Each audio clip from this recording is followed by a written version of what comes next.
حضرت عائشہ صدیقہ رضی اللہ تعالیٰ عنہ فرماتی ہیں میں نے نبی پاک صلی اللہ تعالیٰ علیہ وآلہ وسلم کو مرز وصال تک دیکھا ہے، حضور کے وصال تک، کہ حضور قرآن پاک کی آخری 2 سورتیں پڑھ کے سورت فلق اور ناس اپنے ہاتھوں پہ پھونکتے تھے، پھر جسم پہ ملتے تھے۔ قرآن پاک میں شفا ہے۔ اب تو لوگوں نے دم درود کو اس کو بڑا ہلکا سا کام سمجھ لیا۔ ویسے بھی یہ عاملوں کے ہتھے چڑھ گیا، ملنگوں کے ہتھے چڑھ گیا، کاروبار بن گیا، تجارت بن گئی۔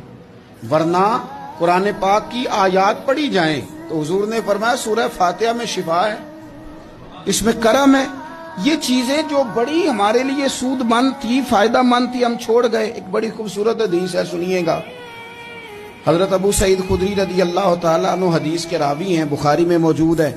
ارشاد فرماتے ہیں کہ ہم ایک سفر پہ تھے، واپس آ رہے تھے، ایک جگہ رات کو قیام کیا، سونا تھا، بستی تھی۔ بستی کے لوگوں نے نہ کھانا پوچھا نہ پانی پوچھا، کوئی ضیافت نہیں کی۔ آدھی رات کا وقت آیا تو ایک بندہ دوڑا دوڑا آیا، کہنے لگا ہمارے سردار کو بچھو نے کاٹ لیا ہے، تم میں سے کوئی بندہ دم درود کر لیتا ہے؟ تو ایک صحابی کہنے لگے کر تو لیتے ہیں، پر تم نے چونکہ ہمیں کھانا پانی تک نہیں پوچھا، تم اگر دم کراؤ گے تو مفت نہیں کریں گے۔ بخاری پڑھ رہا ہوں، پیسے لگیں گے۔ کتنے پیسے؟ بکریوں کا ایک ریوڑ پورا۔ شارحین نے لکھا 40 بکریاں، کنے دما دیاں؟ او بھائی اس سے کوئی بندہ جواز نہ لے کہ پیسے لینے جائز ہیں، اس سے جواز نہ حاصل کرے۔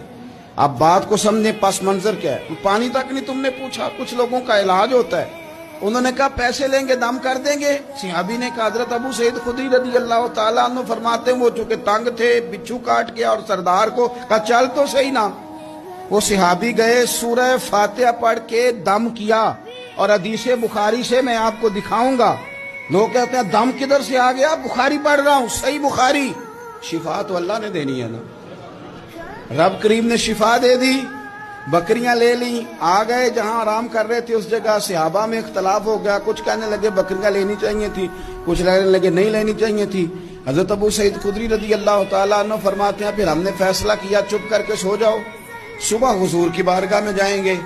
اگر کریم نے کہا لینی چاہیے تھی پھر تو موج بن گئی، اور اگر کہا نہیں لینی چاہیے تھی تو بکریاں ہانک کے واپس کر جائیں گے۔ مسئلہ کیا ہے؟ کہتے ہیں صبح گئے حضور کی بارگاہ میں، جا کے مسئلہ عرض کیا، یا رسول اللہ انہوں نے بھی پانی کوئی نہیں پوچھا تھا، ہم نے بھی کہا دم کریں گے تو پیسے لیں گے، تو ہم نے یہ بکریاں لی ہیں۔ شارحین لکھتے ہیں 40 تھی شاید۔ تو یا رسول اللہ اب کیا کریں؟ حضور مسکرانے لگے۔ جس کے گچھے سے لچھے جڑے نور کے، ان ستاروں کی نزہت پہ لاکھوں سلام، اور جس کی تسکین سے روتے ہوئے ہنس پڑیں، اس تبسم کی عادت پہ لاکھوں سلام، اور ان کی باتوں کی لذت پہ بے حد درود، ان کے خطبے کی ہیبت پہ لاکھوں سلام۔ حضور مسکرانے لگے اور مسکرا کے پوچھا اچھا پڑھا کیا تھا؟ یا رسول اللہ سورہ فاتحہ۔ فرمایا سکھائی کس نے تھی؟ کہ یا رسول اللہ آپ نے۔ فرمایا پھر آدھی بکریاں میری ہیں آدھی تمہاری ہیں، اور میرا حصہ نکالو نا بھائی۔